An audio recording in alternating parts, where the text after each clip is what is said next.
Radhe Radhe guys. কালকে তো জন্মাষ্টমী, আমার গপু ভাইয়ের জন্মদিন। তো তার জন্যে আমি বানিয়েছি মালপোয়া। কি কি লাগছে চলো বলি। সুজি লাগছে, তারপরে ময়দা নিয়েছি সব 1 কাপ করে। তারপরে নিয়েছি মৌরি, চিনি, দারচিনি আর ছোট এলাচ। তো এক এক করে সব নিয়ে নিচ্ছি, বড় বলে মিক্স করবো যেহেতু। প্রথমে আমি ময়দা নিয়ে নিলাম, তারপরে সুজি নিয়ে নিচ্ছি, তারপরে চিনি অল্প অল্প করে দিয়ে মিক্স করব। আর চাশনিও যেহেতু বানাবো তার জন্য একবারে নিয়ে রাখলাম। দারচিনিটা চাশনিতেই দেবো। এখন 2টো এলাচ দিয়ে দিচ্ছি ভেঙে। এই যে এই একটা গেল, আরেকটা দিচ্ছি, যে দিয়ে দিলাম। আর আরেকটু মৌরি নিলাম, আর একটু চিনি, আর একটুখানি বিট নুন দিচ্ছি। মিষ্টি জাতীয় জিনিসে বিট নুন মানে নুন দিলে একটুখানি স্বাদটা ভালো হয়। আর একটু মৌরি দিয়ে নিলাম, আর এরপরে 1 কাপ করে জল দেব আর মিক্স করব।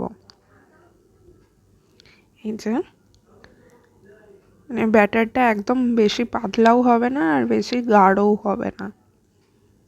আর একটু বিট নুন দিয়ে দিলাম। এটা তোমরা নারকেল কুচি বা কলা দিয়েও করতে পারো মালপোয়াটা।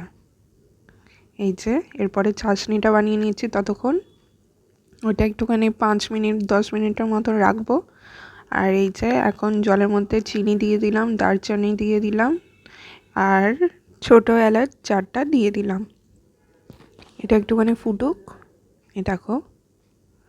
তারপরে দিয়ে দিলাম তেজপাতা। এই যে ভালোভাবে হয়ে গেছে, নামিয়ে নিলাম। আর এখানে দিলাম তেল গরম করতে। আর ব্যাটারটা হয়ে গেছে, ভালোই ফেপে উঠেছে। তার মধ্যে একটুখানি কুকিং অয়েল দিলাম, আর এইখানে যে তেলটা গরম করেছিলাম তার মধ্যে একটুখানি বাটার দিয়ে দিলাম। বাটার দিলে একটুখানি ফুলে ফেপে ওঠে। আর তোমরা এই জায়গাটাতে মানে এই ব্যাটারের মধ্যে একটুখানি ইনো মিক্স করতে পারো, তাহলে আরও ফুলে উঠবে কিন্তু। তো অল্প অল্প করে এই যে তেলে ছেড়ে দিল আমার ঠাকুমা। কালকে গপু ভাই খুব এনজয় করে করে খাবে কিন্তু। তো এই যে